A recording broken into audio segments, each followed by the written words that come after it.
Kind of Funny Games Daily for Thursday, October 26th, 2017. Yes! The 17th anniversary of the PlayStation 2. I'm one of your hosts, Greg Miller, alongside the busiest lady in the business, Andrea Renee. What's good, Greg? Not much. How you hanging? You know, I'm real tired, but it's okay. I have some cool stuff that hopefully I'll be able to show to the world in the next day or so. Yeah. I got a desk here finally. Thanks, guys. We I feel like I'm part of the team now. No problem. You got. There is a desk you can use. Okay. Kevin's I just want to clarify for the record, that. It's not your desk. It is a desk. Who else is going to use the desk? At. Danny quit. Whenever Gary Witta shows up, he just walks around talking about biscuits. It's fine. It's your desk. You're fine. Don't worry about it. Don't worry. You didn't have to take the wind out of my sails, like Kevin. Well, that's what he does. That's what Kevin's best at. You're excited about something, he comes in to ruin it. It's true. Yeah. I was so tired this morning that, Greg, today is the first day I have repeated an outfit. No. I had to do it. Okay. I didn't wear the same accessories last time. Okay, so that's how you keep it fresh. But I was just like, I just grabbed something and was like, I just gotta go. This is my first week, no tie. Because it's just too dang hot. If I'm wearing if you're wearing shorts, you can't wear a shirt and tie. Well, I mean, you could, but it's not a look. It's not a look I like. Yeah, but you have a lot of looks that are not traditional. What does that mean? Did you see the video that you posted on Twitter yesterday? I saw a video that I posted on Twitter yesterday that was me talking, and then Spider-Man was there. Oh, sorry. You know what I mean? I got confused. A lot of people thinking I'm just the photographer, just like it happens. You know what I mean? Like I'm just capturing things. I'm the news over there. Doesn't matter. If you didn't know, ladies and gentlemen, this is Kind of Funny Games Daily. Each and every weekday on a variety of platforms, we run you through the nerdy video game news you need to know about before giving you perspective, answering your questions, sharing your bad PSN names, hanging out and being best friends. If you like that, you can watch us record it live at twitch.tv/kindoffunnygames, but we don't look at the chat. Instead, you all, anyone listening, anywhere, anytime, have to go to kindoffunny.com/KFGD to be part of the show. Give us your questions, your comments, your concerns. Then, if you are watching live, you can go to kindoffunny.com/you're-wrong. Tell us what we screw up as we screw it up. So at the end of the show, we can set the record straight for everyone listening later on youtube.com/kindoffunnygames and podcast services around the globe. Housekeeping. Right now, there's a Super Mario Odyssey Let's Play /review up on youtube.com/kindoffunnygames. Tim loves it. He's beating it. He's crazy about it.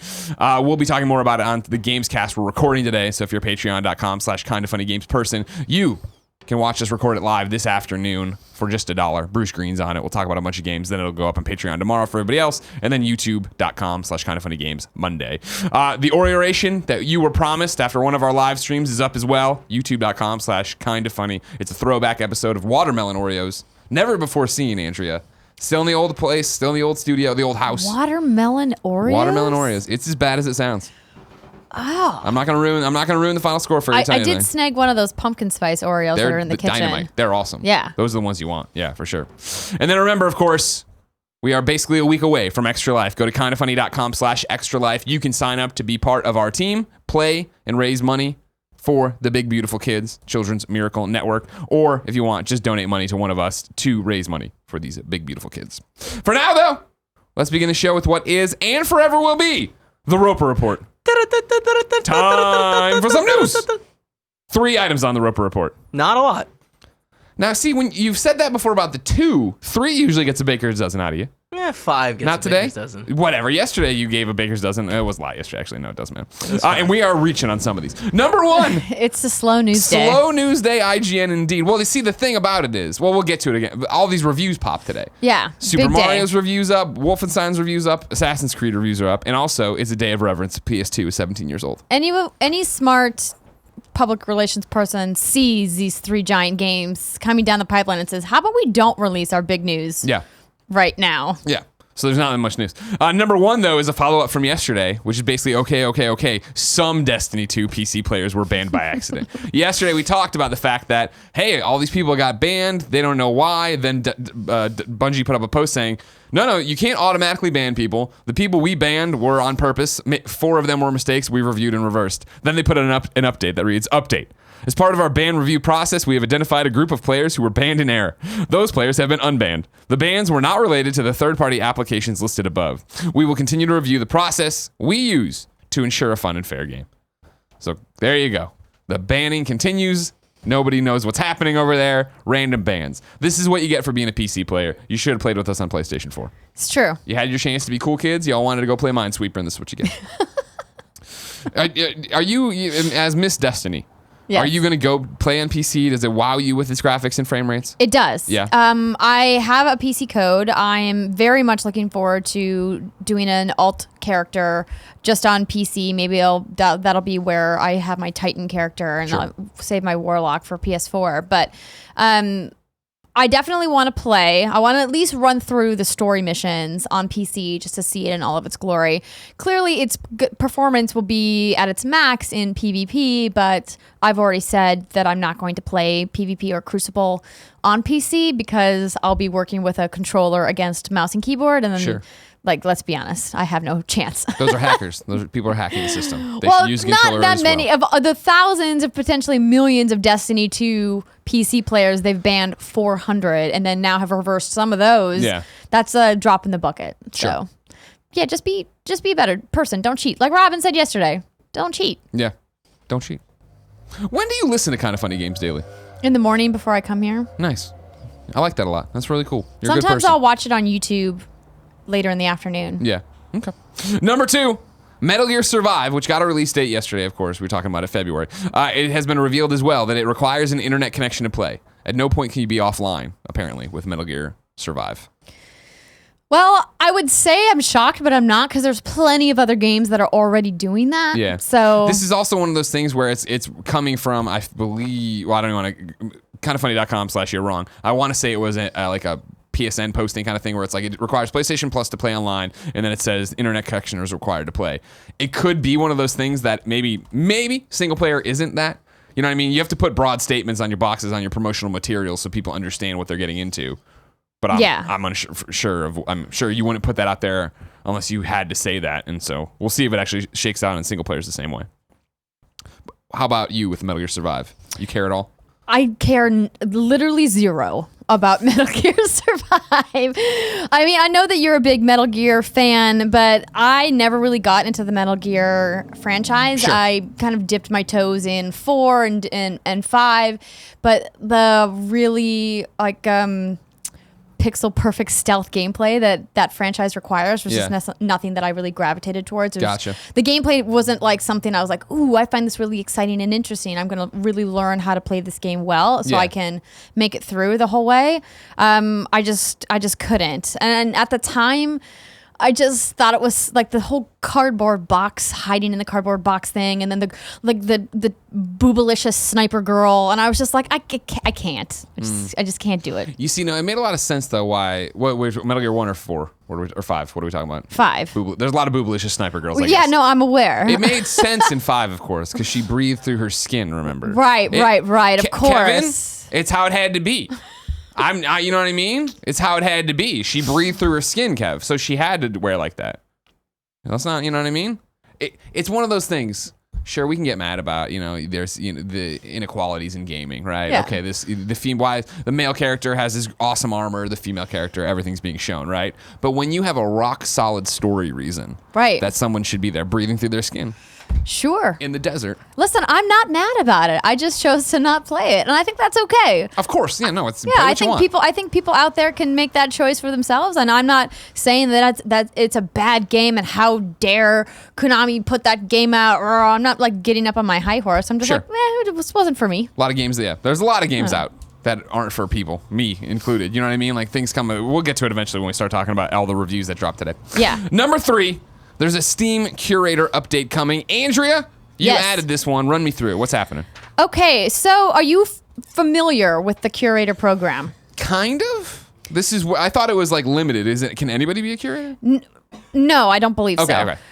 So the Curator program essentially is where Valve identifies people within the community who play a lot of games, who have a knowledge across a wide variety of genres and developers, and then they say, hey, we understand that we have a discoverability problem. Help us by picking some of your favorites, and then we'll kind of like list them up at the top in this widget where people can then see what games you're recommending. Okay. So they've made an update, and I was going to put a lot of the bullet points directly from Valve's website, but it's just way too long. So Nathan Grayson over at Kotaku wrote up a more succinct kind of synopsis of what's happening. So I'm going to read that. So he writes, sometime in the next few weeks, Valve is planning to overhaul Steam Curator functionality for curators, regular Steam users, and developers. First and foremost, that means making curation more flexible. Soon, curators will be able to embed videos, make lists of games they're reviewed by organizing them by theme, and customize their pages. Curators are also getting a rather interesting bit of functionality that seems kind of at odds with the idea of being an impartial third party. We all know, so this is a quote from Valve, quote, "We all know that graphs solve everything, so yes, we're adding more of them," wrote Valve in a blog post. Continuing the quote, "In particular, curators will be able to see how their reviews impacted their followers' behavior in the Steam store," end quote. So we'll come back to that in a second, but Nathan writes, "That seems extremely open to abuse, given that the curators are unregulated and influential ones could, knowledge of exactly what their followers are doing in hand, easily cut deals with game makers to push traffic to their page's direction. Now, if you're a regular Steam user, you'll soon see curator recommendations appearing in more places. Right now, they've got their own dedicated widget on the front page, but it's recommended curator system in hopes that players will actually be able to find new curators worth following. Previously, if you were a top curator from the system's early days, you were set. If not, you had virtually no chance of anybody finding your curation page, and therefore no reason to consistently curate games. Lastly, for developers, Valve is implementing a system called Curator Connect that allows them to search for curators and give them Steam keys without having to go outside Steam and risk getting scammed by impersonators, which seems to be a growing problem with smaller dev teams and bloggers or Twitch streamers or YouTubers who are using, devious ways to trick developers into giving them keys, which they then go sell on the open marketplace, which is gross. One of the reasons Steam cracked down on the amount of codes they were going to give out. Yes. Yeah.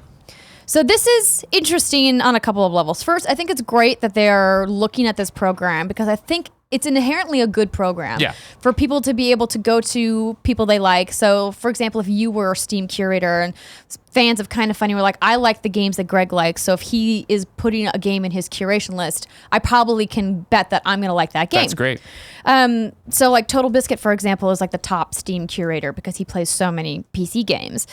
But what he points out here as being problematic is something that we definitely will need to keep an eye on. And this was something that was brought up as a concern when Amazon started bringing integration into Twitch, where Twitch streamers can hypothetically play a game and then put like an affiliate link in their description to say, hey, did you like this stream of Outlast 2, for example, since it's Halloween? Yeah. If you like it, if you click on this link, you can directly buy it. Because it leaves the door open for potentially shady deals to happen. Sure. What if the developer of said game has paid this person to play this game and then they say, go and buy this game from this person? This is exactly why Gamergate happened. Right? Exactly. And I feel like that's the thing with the curation list.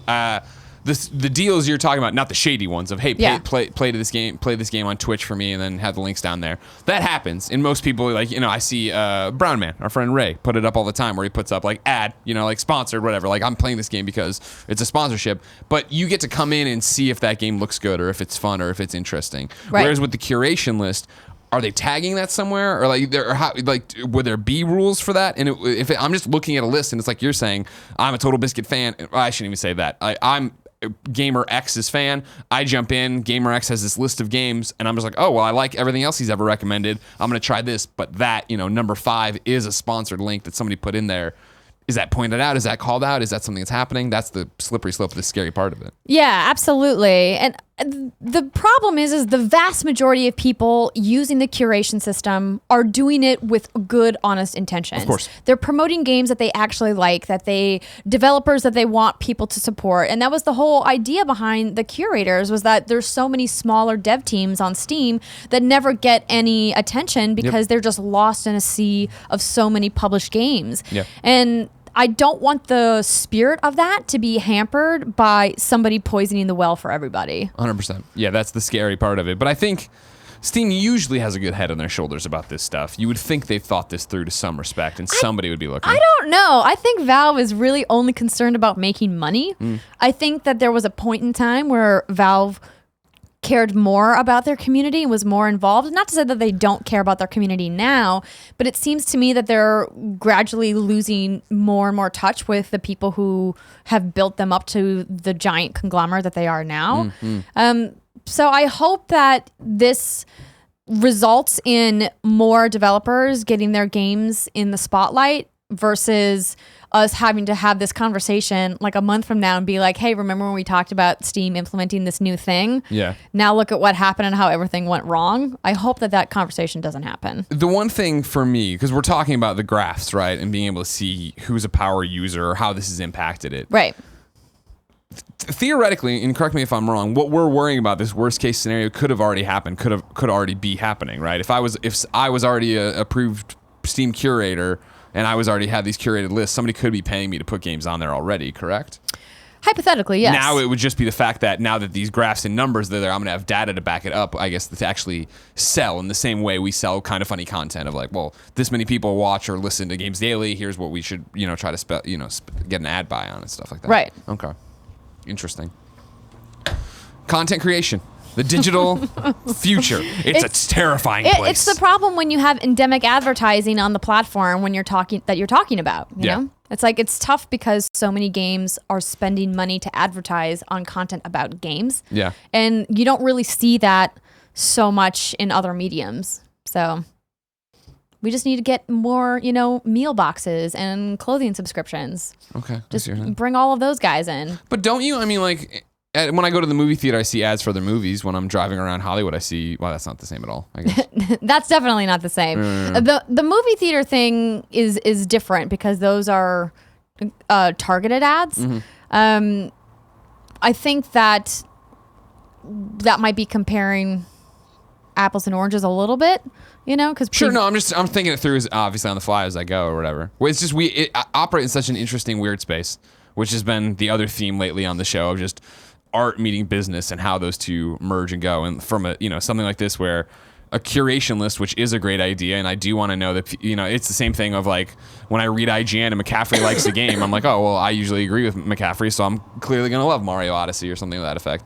It's right. Interesting to see like how that breaks down though into something where if it's just following an influencer and they have this list and what are the rules for this influencer and all that jazz. Yeah.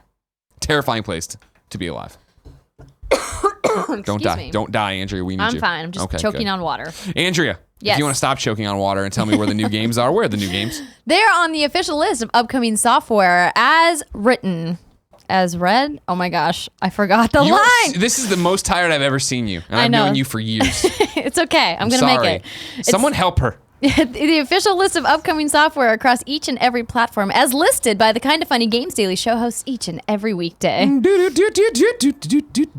Yeah.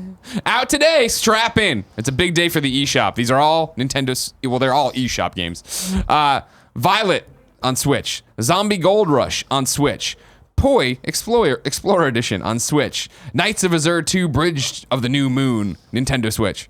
The Neo Geo classic crap. Mutation Nation, Switch. Moon Hunters, Switch. Time Recoil, Switch. Splasher, Switch. Pixel Lines DX demo version, Switch. Warcle Worlds, Nintendo 3DS.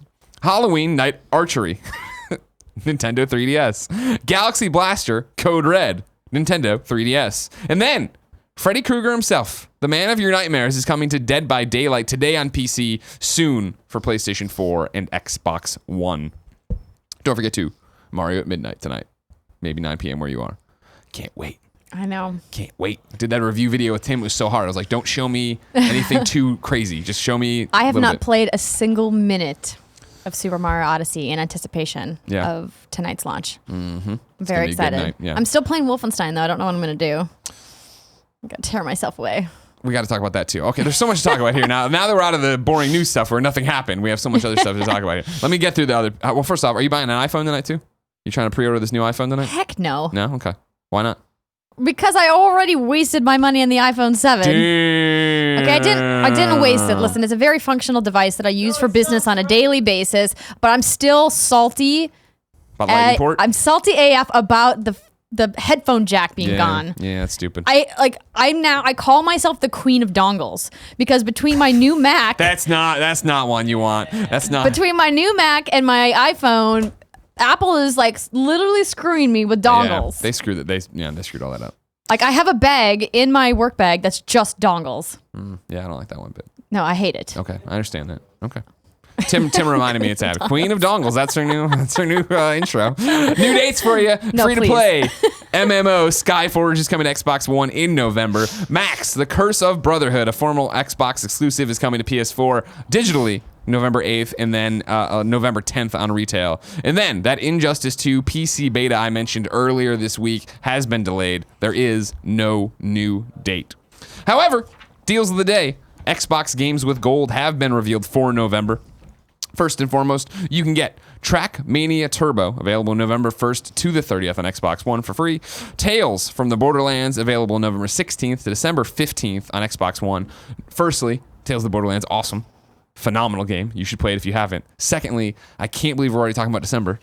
I know. That breaks my heart. If I will add on to that, if you have sat out from a lot of Telltale games, this is one that I recommend you jump into. Of all the games they've released over the last 3 years, this has been my favorite. Yeah, it's hilarious. And if you're like, I don't like Borderlands, doesn't matter. It's Doesn't not matter. The Borderlands universe is just where you're set. It isn't like people are always like, I want to see Telltale do a new IP, do their own thing. But I hear that a lot, right? Mm-hmm. This is, I think, best case scenario of the as far as you can go with that without doing that. Mm-hmm. Where they're like, hey, we made our own characters and we're telling our own story. And granted, Handsome Jack's in it and he's great, but it's not like you need to play it. Tales from Borderlands. Nights into Dreams. Available November 1st to the 15th on Xbox One and Xbox 360. And then Deadfall Adventure, available November 16th to the 30th on Xbox One and Xbox 360. Andrea. Yes. I don't care that we never do it on this show. Topic of the show, PlayStation 2's 17th anniversary. Do you care? Does it matter? Do you love the PlayStation 2 It's as much a weird anniversary. Yeah? What, 17? 17? It's perfect. Quinceañera, right? Right, Kev? No. No? No. Okay. That's 15. Oh, all right. Well, it's just an anniversary in general. October 26th is such a meaningful day in my life because of the PlayStation 2. You know what I mean? I went there to Meijer, me and Adam Brown. I got there first. I was the first person to get to Meijer. If you don't know what a Meijer is, imagine a super Walmart, super Target. Got there, walked to the electronics department, expecting there already be a line, expecting people to already be there. Nobody was there. So I had to walk up, and these two electronics employees were having a conversation, and I was like, hi. And I literally go, hi, I'm here for the PlayStation 2 launch. I'm not a dork. And they're like, all right, I guess line up here. And I sat down, and then 10 minutes later, another kid came, and then by then we had this giant line or whatever. You were first in line. First in line for the PlayStation 2. It was the first purchase I ever made. It was the first big purchase I ever made. I would have been what? 2000. I would have been coming up on. No, I would have been 17, right? Yeah, 17. And it was the first big purchase I ever made with my own money. Like I worked at Walmart all summer long and I hated it because Walmart sucks. Well, not Walmart sucks. Well, a lot of people think Walmart sucks. Working at Walmart definitely sucks. But I worked there and it was I got the job and I was very, very vocal to mom of like, great, I'm getting this job and I'm buying this, $300 I think piece of hardware, right? Like this is what I'm doing. I'm buying my first ever day of launch system. This is going to be the thing. She's like, all right, cool. And the job I hated so much that I would leave Walmart on my lunch breaks, go to Best Buy next door, buy the DVDs. We didn't have a DVD player. The PS2 is going to be the DVD player in October when I bought it. This is like June and July. Buy DVDs, come back and sit in the car and read the back of the DVD box. Be like, man, can't wait for this commentary track on Ghostbusters. This is going to be the best thing ever. It's a really interesting system. I don't remember when I got my PlayStation 2, but I still have it. Nice. It's traveled with me across 4 states and moved over 12 times, but I still have my original PlayStation 2 and my red and blue memory cards. Oh, yeah. Nice. My matron of honor told a story at my wedding last year about how when we were college roommates, she accidentally deleted one of my memory cards with my GTA Vice City save. Yeah. And it almost wrecked our friendship. Sure. Yeah. Because I was like, you did what? Yeah. In college for PlayStation 2, I had Metal Gear Solid 2. And I always say, like, I platinum Metal Gear Solid 2. Granted, there was no platinum, but I did everything. I had all the pictures. I had all the dog tags. I did everything in that game to the point that I remember walking a friend through it on phone. And I was like, all right, you're going to go around here. There's going to be this guy here. Oh, wait, what difficulty are you going to play on? Oh, he won't be there. But when you go down this hall and when I hung up, my friend from across the hall in the dorm was like, "You're a fucking psychopath." But I mean, that's true. Years later, I hadn't played Metal Gear Solid 2. Oh, there's plenty of evidence to yeah. I hadn't played Metal Gear Solid 2 in, I don't even know, a couple years, a year and a half or whatever. And a friend was going through my stuff. He's like, "Oh man, can I borrow this and take it home this week?" And I'm like, "Yeah, sure." And he took it home and he brought it back. And when I opened it up to put it back on the shelf, the memory card I had put in there, it had its own memory card. The game meant so much to me. It was in there because you used to be able to hold them in the thing. Wasn't there. And I was like, "Dude, where's this memory card?" I was like, "Oh man, we must have left it at home. I'll get it when I go home next time." I'm like, "All right." And he went home next time and brought back a memory card. I popped in and it was all his old shit. I'm like, "This isn't my memory card." And he went back and he's just like, "It's gone, man." Like, you know what I mean? And it was just like, I fucking hate you. I can't believe it. Heartbreaking. And it was that thing of, I don't think I ever played Metal Gear Solid 2 again. Like, it wasn't like I was going to go back and do stuff with it, but it was like, in the same way I have like all this stuff up here, and like at home I have my original Metal Gear Solid PS1 jewel case. Like, that was something I was going to keep as a source of pride forever. Yeah. You know what I mean? To have it ripped away so unceremoniously, it broke my heart, killed me. The one game that I played the most that really wore out my controllers was Frequency, which was the precursor to Amplitude, which then, of course, went on, Harmonix went on to make Guitar Hero and then Rock Band. Yeah. But Frequency is really the game for Harmonix that kind of started it all. Sure, yeah. So I loved the game. I still have the original disc. I also still have my original Silent Hill 2 disc. Nice. And I think I have my Vice City disc. I think those are the only 3 I kept. Yeah, that was in my dad's attic back in Illinois. The blue PlayStation 2 box is still there because that was such a sexy box to get. You know like what I mean? the cardboard box it came in. My original PS2 is long gone. I think. Yeah, I always tell the story how I screwed over a pawn shop. That it was when the PS2 stopped playing. It was only playing the CDs, the blue-sided PS2 games. So I took it in there with The Sims, which was a blue-sided thing, to sell to this pawn shop because I thought they wouldn't be up on the game, and they weren't. So they plugged it in, they put The Sims in, and it worked. They're like, "All right, great, thanks." I took the money and ran, got like this PS2 Slim or whatever I needed. Do you remember how much you got for it? Nothing. You know what I mean? It was like $15, like no, $50? I don't remember. I was just more excited to get something for it because it was very broken. You know what I mean? Like, it was not in a good way. But like, so the systems have come and gone and all that stuff. And because I was, in college, growing up, I think until I worked at IGN, right? And even after a while of work, it wasn't until mid IGN career where I stopped trading stuff in because like I couldn't make ends meet. So you needed to do it. So I would trade in games and I would do all this different stuff. And it's like, it's crazy. Like, then I wish I had held on to it, but then I don't, because I don't like clutter, and I don't like holding on to that much stuff. And it's if I was still clutter, it is. It's like memorabilia. Sure. What like memorabilia when it's broken. There's only certain things that I'll let slide. At home I have that 20th anniversary PlayStation 4 that I use and I love, and it's great. But no matter how many times I tighten the fucking eject screw, it's just ding ding ding. Ding, ding, ding. I'm like, "There's no disc, can you shut up?" Ding, ding, ding. And I'm like, "Ah." And so like eventually when I get the Pro and that one retires, that one will always be on a shelf somewhere. That one's not getting put out to pasture. As much as I would love to walk it out with a shotgun and blow it apart. It's ding, ding, ding. Ding, ding, ding. I'm like, I hate you so much right now. But yeah, no, I mean, I feel like you and I have the Midwestern tendency still, where I think about it. If I lived in the suburbs of Chicago and had a 3-bedroom house, I would totally have the Britt Bromrocker woman cave of here's all the shit I don't have to throw away. 4 of those in her giant house. She's an insane person. She's an insane person. But like when I moved and then like it was just selling stuff off and then moved, to Missouri and then moved out here to California and got into small ass California places, it was like, no, this is good. And that's why I think one of the reasons I'm so digital is just the fact of, no, I don't need it. And that's why it's so terrifying to think about for a multitude of reasons, but definitely the number one reason. When my dad dies one day, I'm gonna have to go into that attic and be like, why did I keep any of that? Why do I have Superman mint on card action figures here? What am I gonna do with any of this? That's a fair point. I think we all have clutter in our lives that we could get rid of, but sometimes it's nice to just sit down and like go through it all and like relive those memories. Because I think a lot of times we forget about those experiences or that time of our life, and holding on to those tokens will like jog your memory to be like, oh yeah, I did that thing. I had that experience and I had that memory. And at some point, I do want to go up into the attic at my dad's place and be like, because I know all my Master System games in there, like every Master System, because nobody would fucking take those in a trade. Nobody's like, who the hell, what is a Sega Master System? Get out of here. That whole thing is up there, I know still, and like action figures and stuff like that of like loose ones I had. Old Ninja Turtle toys and whatnot. But God, I love the PlayStation 2. And it's just like, it's such a definitive moment for me as a gamer. It's like so proud to buy it. sitting there. I had this money belt. I'd gone to France the previous year on a school trip or whatever, and like they were like so worried about pickpockets, they made you buy the money belts you wore under your shirt. And so since I didn't have credit cards to go buy this PlayStation 2, I went there with like $400 in cash stuffed in this thing. Like I just robbed a bank and sat there in line, reading my EGM over and over again. Good memories. Happy anniversary, PlayStation 2. Now, though, let's check in with the readers. James writes into kindafunny.com/KFGD, just like you can, to be part of the show, and says, not a question, but a thank you to the best friends on the Kinda Funny subreddit. Last night, I posted asking for support since my mother is currently in the hospital. I took this really hard since I have never dealt with anything like this before. I had heard that this community is awesome, but man, now I know firsthand. I wanted to thank all the best friends who offered me and my mother prayers, thoughts, well wishes, and even offered to exchange numbers to talk in PMs. Last night was really rough, parentheses. We still don't really know what's going on with my mom, but it's looking like they ruled out the worst case scenario. Congratulations. Even so, the love and support helped me calm down, not panic, and focus on being there for my family.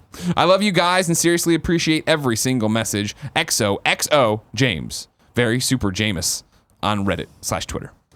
Well, James, I saw your post, of course. Glad it's a better situation now. Understand it's still tense, but remember we're all there for you. That's what Kinda Funny is all about. And thank you, everybody, obviously, Kinda Funny best friends, for, taking our message and adopting it and taking it and actually doing the good stuff we want people to do with it. So, chin up, James. For now, let's talk about video games. Trevor says, with Wolfenstein 2 reviews hitting today, I wanted to ask your thoughts on Bethesda quietly walking back its controversial no pre-release review copies policy announced a year ago. It reads to me like they realized the policy may have hurt sales of games like Dishonored 2 and Prey, parentheses. Without a clearly defined embargo date, there was no focal point moment for these games where the industry was all talking about them at the same time, and the critical praise got lost in the shuffle. And as somebody who was annoyed that the policy sparked a whole, well, publishers don't owe reviewers anything rift between players and critics at the time, it bothers me that Bethesda hasn't really been called out for having this mea culpa moment a year later. Thanks for your time and all the great discussion and content. Trevor Starkey. There it is. What do you think, Andrew? I don't know what calling them out would service. Yeah. I don't know what the end result of that is supposed to gain. Like, we are supposed to say, like, see, told you so. Like, what's that going to do? I don't know. Like, what are you looking for, Trevor? You want us to like wag our finger at Bethesda and see, like, we say, like, I told you so? I think it's more of just an interesting business discussion, and that's what I'd like to know. I've reached out to say, hey, like, what is the deal? And I haven't gotten a response yet.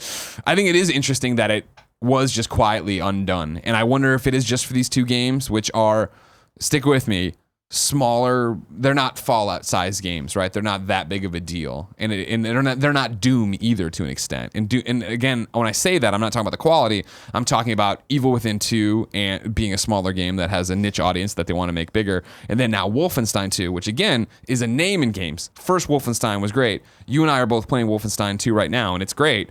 But it's going up against Mario, and it's going up against Assassin's Creed, and it's going up against Stranger Things when you think about time. I have to imagine that it's less about a business decision and more about a PR and marketing decision to really weed out all of the requests that their PR team was probably receiving for codes for games. Mm-hmm. Because now that there are so many more people making content across multiple platforms, it's tough for PR teams to look at all of the requests for codes and say, like, how do we pick who gets the codes? Sure. Because they do have a finite number of pre-release codes that they can give out, and they have to have a system of choosing which outlets or which individual creators are going to get those codes. And I'm sure they just got to a point where the influx of requests was just too big, and so they, instead of choosing like a few at the time, they just like cleared the slate and said nobody's getting early codes. And now that they've had time to probably recover for that, they can probably cherry pick the outlets that they know will produce coverage. And that's something that we struggle with at What's Good. Bethesda was kind enough to gift us codes for Wolfenstein 2 ahead of launch, and what that meant was we were able to get coverage in this week's show that's going to launch on release day.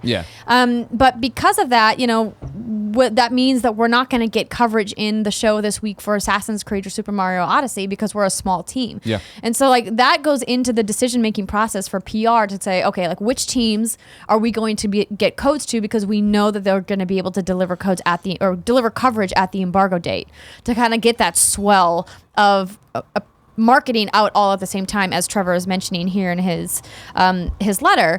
It's a really complicated system, and each PR team prioritizes creators differently, whether they be Metacritic rated or whether they have an established fan following for that particular franchise, Sure.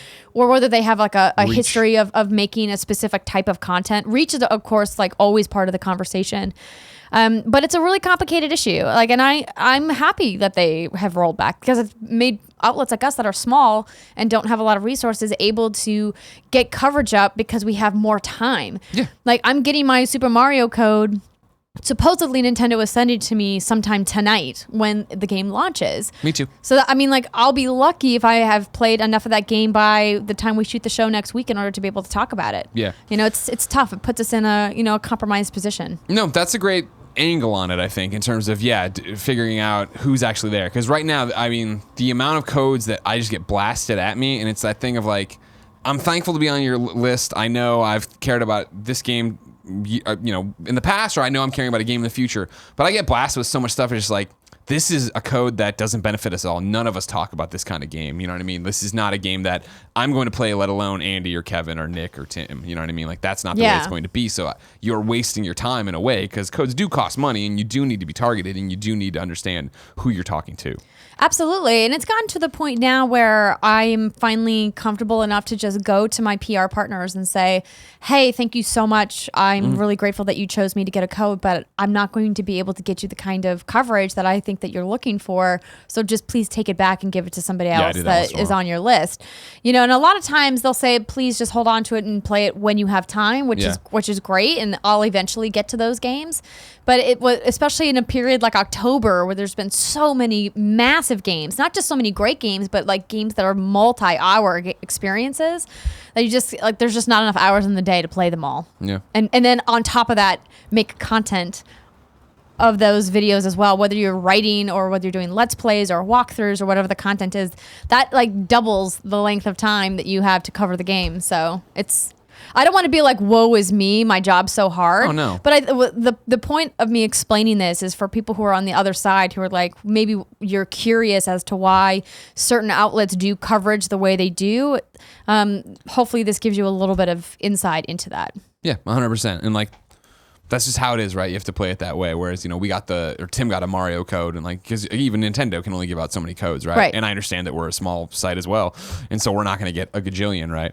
And so, we did the review in quotes yesterday, which is just Let's Play Tim explaining stuff to me while he tries to play and can't talk and do the same thing. And I feel so bad about it. But it's like, that sucks, because like even today on Gamescast, we're going to talk about it, but it's going to be him talking to us about it and us asking questions, rather than it being like, hey, let's all talk about it, which will happen later on down the line, you assume, but that's the way it's got to be. Speaking of Mario, Gregway, unknown source V1 wrote in to kindafunny.com/KFGD and says, so the reviews are in and Mario is back. And here's what I want to know from my always insightful Games Daily Show hosts. Should scored reviews adjust to the audience? The one big knock I keep reading on Mario is that it's just too easy to beat. One outlet knocked down their score, thank God, thank God you guys don't do scores, based on this criticism. But isn't this game for children first? Obviously, any criticism and perspective has value. For instance, your impressions are catered to your audience, but you don't tie scores to it. But I don't go to a Disney movie and call it out for lacking in subtlety or complex themes. Should intended audience be weighed into scored reviews? Always love to hear your perspectives as game journalism evolves. Thank you for pushing your industry forward as always. Man, what a great letter from him, huh? That is a really interesting idea. I also don't believe in putting a number on a game, which is a major reason why we don't get a lot of codes early because we're not Metacritic rated, which is a whole nother conversation for another time. But I don't know if tailoring your score to a specific audience makes sense, because that means that you're inherently biasing your review intentionally. Yeah. And I don't think that that's a good thing, because it could be a very slippery slope, especially for games that have a very broad audience. Like, how do you decide which games, I mean, outside of the ESRB rating, I guess is what you could say. But then how do you decide for a game that's like teen or E for everyone? Yeah. You know, like how do you tailor it that way? I would say no is the easiest answer. Like, don't tailor your scores. I would say scored reviews, no. Yeah. Criticism, verbal, and videos, that's the whole reason YouTube and Kind of Funny and What's Good are able to do what we do, right? Is that we have a very targeted audience. And so, like, you know, today on Gamescast, I'm going to talk about playing Wolfenstein and how I really like it. I think it's a great game. I think the story's awesome, this, that, and the other. I'm fucking awful at it. You know what I mean? Like, I had to keep turning the difficulty down. I'm just getting my head kicked I went in. all the way down to baby mode. I did not feel guilty about it at all. And it was just this thing of just like, man, I'm not the shooter expert, right? So, like, Alfredo giving you a Wolfenstein review would be different than me talking about Wolfenstein review. But IGN, GameSpot, giant site X saying, here's our review of Wolfenstein. Even though there is no scientific test, and you know, to come down to a 9 point whatever the hell score you want to give it or whatever, you understand that they're coming at it from a more, I'm trying to be as objective as possible, and this is how it compares to other games in the genre, and this is what's going on. Mario, I don't think of Mario as a kid's game, but I think it is a harken, because that's a loaded thing. When hey, what's a kid's game? Dora the Explorer on PS2. I remember having to review those or look at those. You know what I mean? That's a kid's game. Mario's a game for all ages, and I think that's a better way to term it.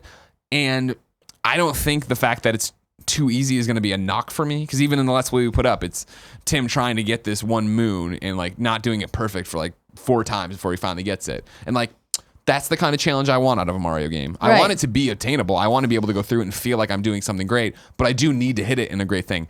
I don't need it to be when you fucking look at Mario Maker and like when Dan Reichert was torturing Patrick Klepek. You watch those things, I'm like, I would never fucking play these levels. Like, these are nightmare mode levels, but that's what they wanted out of that challenge, not what I want out of that challenge. Yeah, and I think that it is worth taking a grain of salt with this. I don't know which reviewer he's specifically referring to, but from everything that I've heard and seen from people who have played that game extensively, there is a lot of extra content that is incredibly difficult, but if you just run through the base game, it's pretty approachable, which I think is the smart way to go about it. That's, you know, kind of traditional for Mario. Once you beat the game, that's when it gets like, all right, here's where we're really going to start testing where the secret levels are and where all the other moons are that you can get. Like, I remember going back and playing Mario 64 over and over again to get all of the stars, because like there were so many hidden ones. Yeah. You know, so like, I feel like that's the same concept here from people I've talked to that have played through a lot of extra content in the game. Maybe they just didn't spend the time to go back and look at all of that. It seems to me that it seems a little unfair to knock it down a point because you thought it was too easy. Yeah.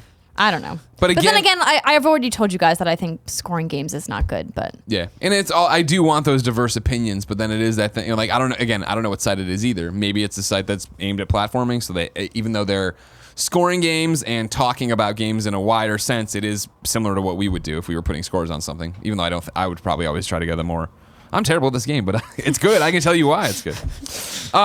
Twainswitch or Twainswitch writes in and says, what do you think makes Mario as a series so special? How does it make people of all ages, sexes, and creeds so hyped? A huge thank you for the epic work you guys and gals do. Have a great weekend. You deserve it. Still one day of work. Watch tomorrow. We still got to come to work on Friday. What do you think? Why is Mario a big deal overall? Because he was the first entry to video games for a lot of us, whether it be Super Mario on NES, which was my first game, whether it be Super Mario World on, you know, the SNES, or any of the other Mario entry points along the many iterations on consoles that Nintendo has put out. He is one of the longest running characters, if not the longest running character in video games at large, and he is the most recognized video game character across the entire world. Yeah. Everybody knows who Mario is. If you haven't been living under a rock, no matter what part of the world you live in, if you show a photo of Mario, the vast majority of people know who he is. Sure. And that is a feat. And that is something that has really, invaded our pop culture in a very massive way. And that's why Mario is such a big deal. I would say even more than Zelda. This is why I think that Super Mario Odyssey has a really good shot at overturning Zelda's Game of the Year run, because there are so many people that still don't know that Link isn't Zelda. Yeah. That is a crazy but real thing. Yeah. And everybody knows who Mario is. And that kind of brand recognition is really difficult to build. And Nintendo's done a really excellent job of building that relationship with fans and with gamers across many decades. So that's why Mario's big. Yeah, the reason I think Mario is so special, and I think, you say magical, some would say, is the fact that, again, back to what I said in the last question, it's an all ages game. That is a game you don't grow out of. You're still excited to play Mario, and then I think the young up-and-comer video game person who's getting a controller for the first time is excited to play Mario. Yeah. And even though, obviously they've gotten more technically advanced, I do feel that you're able to wrap your head around that. You're able to play that game, you know what I mean? And it's the same way you were able to play Super Mario Brothers on NES is the same way someone can jump into Super Mario Odyssey and wrap their head around what's going on. And it is that game, like you're saying, everyone has a memory about, everyone has a connection to in some shape or form. And so the fact that he's still there to make those memories, to still make those gamers excited, whether they are young or old, is a big part of it, right? And it's the fact that, what Mario I don't think gets enough credit for is the fact that, oh, it's just another Mario game. Oh, it's just another Mario game.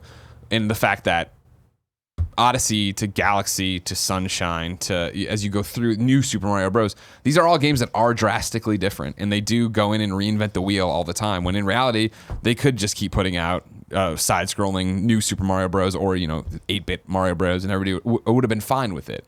But to take Mario the way they did, where they take him and then they put it into Super Mario World and then they put it into Mario 64, and the way they iterate on this one thing. And like Super Mario 3D Land on the 3DS, and the way that they integrated that platform was super innovative as well. And it's just one of those experiences that continues to transcend itself, and that's a testament to the innovation of Nintendo as a company and really what they've brought to the video games industry at large, and why they're so important to the landscape of everything that video games is. Yeah. Mario games coming out, especially full-fledged, whatever you want to call them, you know what I mean? And on a platform people really love. Like, there's nothing better. It's so cool to see so many people excited, to hear the joy in their voices, or when you're listening to a podcast of people who have played it, when you read reviews from people who have played it, like, that's what it's all about. Just being a kid again and playing this thing. Because even as much as I haven't played Wolfenstein this week, Life is Strange, Assassin's Creed, I'm still like, but is it Friday yet? Like, I want to play Mario right now. Exactly. xReverseFlashX writes in and says, "Hey, Greg and Andrea. Yesterday, Greg and Robin had a discussion about physical versus digital. Both Greg and Robin brought up good points for going all digital, but I know Andrea has argued on the side of physical in the past. One thing I think Greg and Robin failed to mention yesterday and in prior debates on this topic is how good Gamers Club Unlocked is for Best Buy customers. Why do you guys never mention this as a big reason to stay buying physical games? It seems to be overlooked. I've had a hard time justifying paying full price for a digital game when I can get it at Best Buy for way less. I want to use this week for an example, since Mario Odyssey and Assassin's Creed Origins are both out tomorrow, and Wolfenstein. He didn't say that, but I'm tossing that. Don't forget about Wolfenstein. Don't sleep on Wolfenstein. Don't sleep on Wolfenstein. It's so good. By pre-ordering them in-store, not only do I get 20% off the price, but I also get a $10 reward coupon back for each game. That essentially means I'm getting 2 brand new big game releases for $38 a piece. Why would I go digital and pay $60 just for convenience's sake? I know you guys get a lot of games for free, but if you could discuss a bit about this in the view of a hardcore gamer who buys a few games a month, how can people not see the benefits of buying physical and the money they are saving? I haven't paid full price for a game in years. Thanks for all you do, Reverse Flash. I think the biggest thing you nail mention in here for me is convenience, for convenience's sake. When we put something up on Patreon, the apron that's up right now as a fan meal tier, this isn't an ad, I swear. People look at that and either go, sure, that's a reasonable price and I want to get that. Or they go, no, that's way overpriced. And for me, that's how price tags work. And I think for everybody, what you will pay for something is what that thing is worth. For me, you bring up the fact that we get a lot of games for free, which is 100% true. But outside of that, in my daily life, I haven't been to a Best Buy, and I'm looking at Kevin because the last time I ever would have gone to a Best Buy probably would have been with Kevin, and I can't recall a time that we did. We've talked about it when we see him, but we never go in them. Oh, we went yesterday, like 2 days ago. We went to Target. No, We walked by the Best Buy. Yeah. Is the fact that Best Buy, and this is me being a San Francisco city person, is just not an option. Like I don't own a car. I don't have a car. I'm not gonna take the bus and the train over there or whatever, right? The time I'm saved is worth the $20 extra when I do, because I do buy games when I buy a game digitally and have it downloaded and not have it on the shelf and do this. I understand the point you're bringing up, and it's great, and I will try to insert that into conversations more, but that's Best Buy trying to stay relevant in a market space that is drastically changing day over day.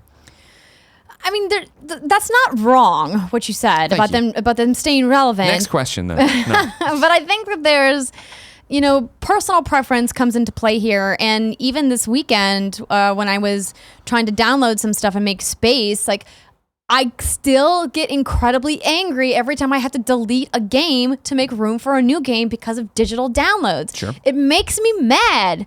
And that's why I like physical releases. Now, you still have to download part of the game, even though it's a disc, which also makes me mad. I remember when this generation launched and I found out that was a thing, I flipped a table. You popped in the desk and it's like, oh, it's not ready yet. I'm like, why the fuck is it not ready? I was like, I have the disc. What do you mean I still have to install it? Yeah. And so I've kind of gotten over that because I either have to get over it or I just don't play games. Don't play games anymore.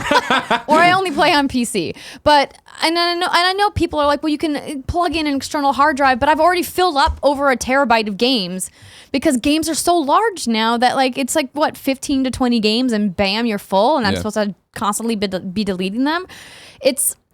I get why people want retail releases, especially if you think about the snafu that happened with the SNES Classic and Amazon and how they were like, oh, hey, we were going to send it to you, but we actually had to sell it on the back of our treasure truck instead. So we'll sell it to you in November instead, which is why I ended up canceling it. Yeah. But that's part of the joy of going to a store and picking it up on launch night and pre-ordering in your favorite stores. I know I can go there at midnight and pick up that game and go home and start playing it immediately. And if you're ordering, online, you might be stuck behind a giant queue of people waiting to all download, because we all know it doesn't matter how fast your personal internet speed is, you're blocked by the funnel that is the digital platform of either Xbox Live or PSN. And PSN is notoriously bad for queue times for downloading on launch nights. So I would rather... But you can preload most games. No, you can't. Not most games. Lots of games. Enough games. Okay.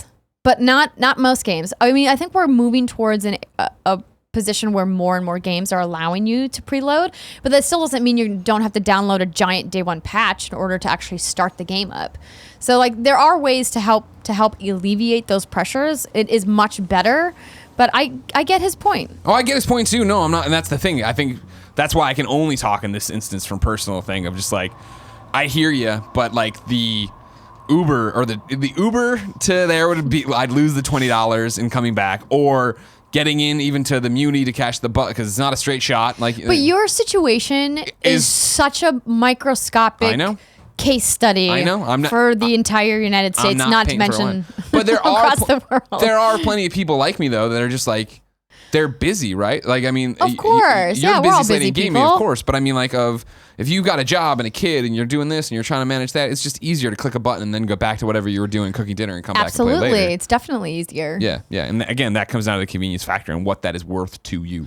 Yeah, you just have to decide what your time is worth and how you would rather spend it. If you would rather save, like Reverse Flash here, and save money and get more games by getting physical releases, by taking advantage of in-store offers from brick and mortar stores, go for it. If your time is better spent and you would rather not save that money by having the convenience of the digital download, you can do that too. It's all about player choice. Power to the players. Yeah. Final question of the day comes from DRU87, a.k.a. Devon from Nashville. He wrote into kindafunny.com/KFGD to be part of the show and says, Insomniac CEO Ted Price recently said that Insomniac is open to doing Sunset Overdrive 2 if they can find the right publisher. Here's the quote via IGN, but it's from the Insomniac Twitch stream. Sunset is something that I know a lot of our fans talk about wanting to see the sequel, he responded. We need a partner for that. That's a big game. Sunset 2 would be a very large scope game. Sunset Overdrive is arguably the best game on Xbox One, yet no one played it. Games Media, i.e. the IGN crew, and tastemakers touted the game to much fanfare, but to no avail. How can we better promote great and creative games like this? Lately, word of mouth doesn't seem like enough, and speaking with your wallet doesn't help if others don't chip in. Thanks. Keep up the great work. Andrea, how do we help games rise to the top? Be the cream of the crop. Never eat a pig because a pig is a cop. I mean, it's tough, right? The problem is there's just so many games. Yeah. That's ultimately like the big issue here. Yeah. Is that there's so many games, whether they're large or small, that are, and there's so many dev teams that are doing really interesting creative work. It's like, how do you choose one over the others? Yeah. I think it's one of the problem I have here is that, now don't get me wrong, Sunset Overdrive, fantastic game, great mechanics. But truth be told, I never played it on Xbox One. I played it at preview events leading into it. I knew I liked the mechanics of it. The story never hooked me, like what they were talking about. I never actually played it when it came to Xbox One. And I talked a lot, good game about how excited I was. But since it wasn't an actual launch game, by the time it got there, I was playing something else that was more interesting to me. And this is where it gets rough and cloudy, but stick with me. Insomniac, incredibly talented. Can't wait for Spider-Man. Very excited. I love Insomniac. Great folks, too. Ratchet's great. I think the market has spoken on Sunset Overdrive. And I know that's a tough pill to swallow if you loved Sunset Overdrive. But we talk about voting with your dollars or voting with your wallet, right? And word of mouth and all this stuff.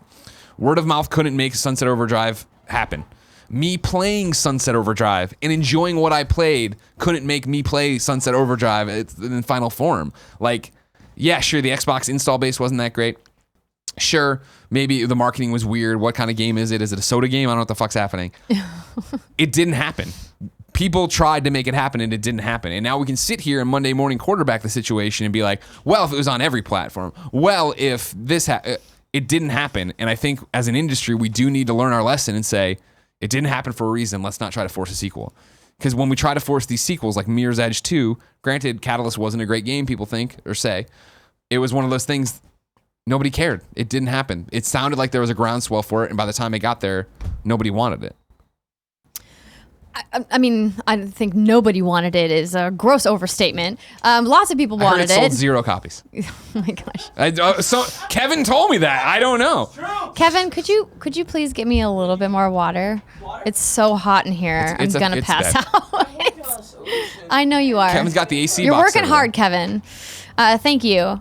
So here's the thing. I really enjoyed my time playing Sunset Overdrive on Xbox One. Do you want ice in it? Did you need something else?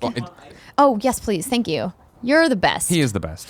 I really enjoyed my time with this game, and I was one of the big proponents for it, saying it was incredibly underrated. It was a dark horse, and people are sleeping on this game. Yeah. And if you still have not played it and you have an Xbox One, you should get it. It's great. Someone, I read the IGN article before I even saw this scene if it was going to go into Roper Report. Ted Price in there points out the fact that it went on Games with Gold, and so now millions of people have played it. Yeah.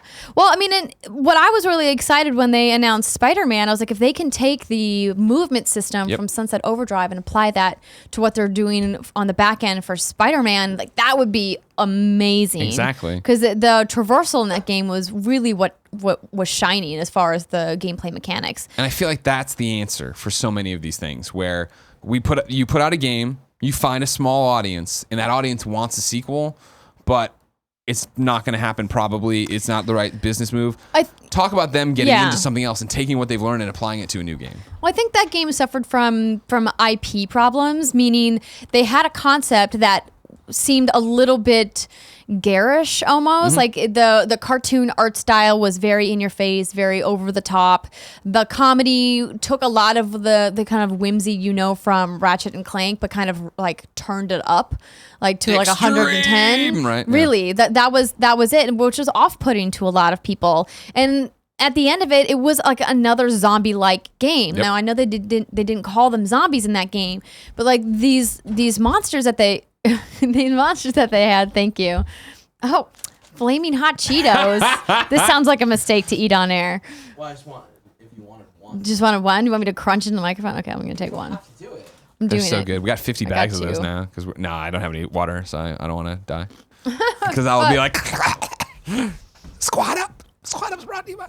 But as far as how can we better promote great and creative games like this, the problem there was that you shared an opinion that that you thought it was a great creative game, and unfortunately a lot of other people did not share that opinion. Yeah. And that's really what happened here. Yeah. So I don't know how we can better promote them except, have more people play them. But if people aren't drawn to play that game because The market spoke.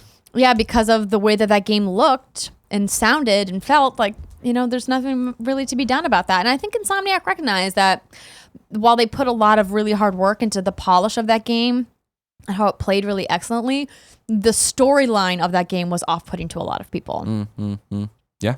And I think and I understand that's hard to say. Like, I'm the one who's like, make another Patapon. And they put out the remaster, and I don't think it moved the needle. And it's like, well, I'll shut up. You know what I mean? Like, I would love that, but I understand why you don't do it, Shuhei. Leave me alone. Yeah, I'm sorry. there's just not enough demand for it. Exactly. Oh, you're putting the twang in there and shaking them up. Okay, cool. Ladies and gentlemen, it's time to squad up. This is where one of you writes into kindafunny.com/KFGD. You give me your name, your username, your platform of choice, and what game you need help in. I read it here. The best friends find you. You all play games together. Here's who needs help. Agreener needs help. His PC username is agreener. All one word. It's a squad up 2 for Destiny 2. I need clan members on PC. Clan name is Shrouded Souls. Also looking for good clan names. Looking for some best friends to fill the ranks and just have a good time. Please and thank you. FYI, Greg, you are the bomb, my man. Just keep it up. And then he says, just want to have a good time and enjoy the game. Looking LFM, best friends. What does that mean, LFM? LFG, looking for group. I don't know. HM. Kevin, do you know? Hit me up. LFM. Lazy motherfucker? Lazy motherfucker, best friends to get some loot. That doesn't sound right. Kevin, you chime in with what LFM means. Thank you. He's looking into it. So everybody, here we go. It means looking for more best friends to get some loot. Damn, How that is about we just actually use the words? that was a deep cut of internet jargon. I guess I do not understand. Everybody hit up Agreener, Destiny 2 PC. Have some fun. By the way, LMF is a Cantonese hip hop group. Oh, nice. Is that what came up first on Yes. your Google search? My Google search, that's what came up first. Andrea. Yes. We asked the folks who watch this show live on twitch.tv/kindafunnygames to write in and tell us what we get wrong as we get it wrong by going to kindafunny.com/you're wrong. What did we get wrong today? Apparently, I read one of the 4 members' names wrong. Who was it? Apparently, he says you know how to read it properly, so I'll let you do it. Ignacio Rojas. There you go. Sorry about that. Usernames are hard when there's a lot of consonants. He's a troublemaker. He is a troublemaker. Okay. Good to know.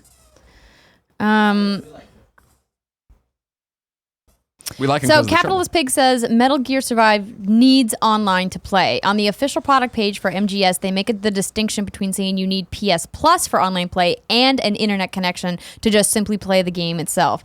Be aware, even on Steam, which does not require PS Plus or XBL to play online and has the ability to play games on live, it makes note of a asterisk that says an internet connection is required to play the game.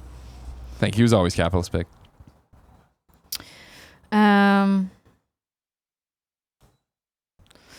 I don't know if this is true, so I'm not going to read it. Okay.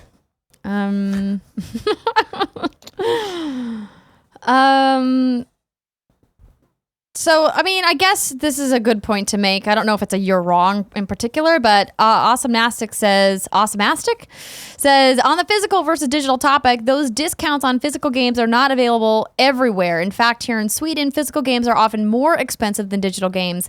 Not a correction, but I thought it could be valuable information. That is valuable information. Indeed. Thank you.